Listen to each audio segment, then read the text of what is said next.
Hi guys, welcome to Q&A at the New Grad Bootcamp again. Now, today's question is potentially a funny one. I hope it will be a bit entertaining as it's Friday and that. So sometimes people ask me, what is the most challenging or difficult case I've dealt with, and how did I deal with it?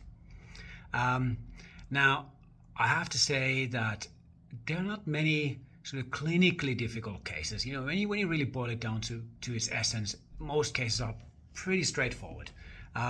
We don't deal with horrible things like heart surgery and brain surgery and stuff like that in clinic. You know, for us chiropractors, it's more biomechanical, neurological, those kind of things, which is fine. Now, where the challenge is, though, I find, is getting people to understand their responsibility in their own, number one, healing, recovery, and then keeping themselves well for years to come, you know. And that is oftentimes the biggest challenge that I face in clinic. Sometimes it's when people just don't get what you're trying to explain to them. When they just blatantly don't get it. That's kind of like the second hurdle, or second really difficult kind of person to deal with. When they just, I hate to use the word, but when they're so stupid. You know, sometimes people just are blatantly stupid. They don't understand what you're trying to explain.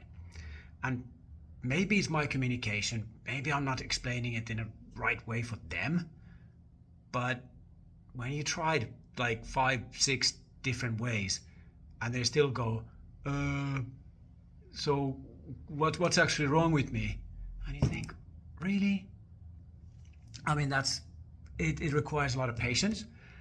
And if you get to a Friday, you've had a busy week, you know, you've had stuff going on at home, whatever, and somebody pulls that act on you, it really, really tests my patience, and most likely it will test your patience too.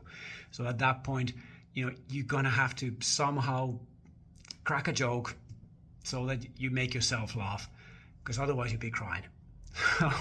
Try and come up with some kind of a joke just to diffuse the tension in your own mind.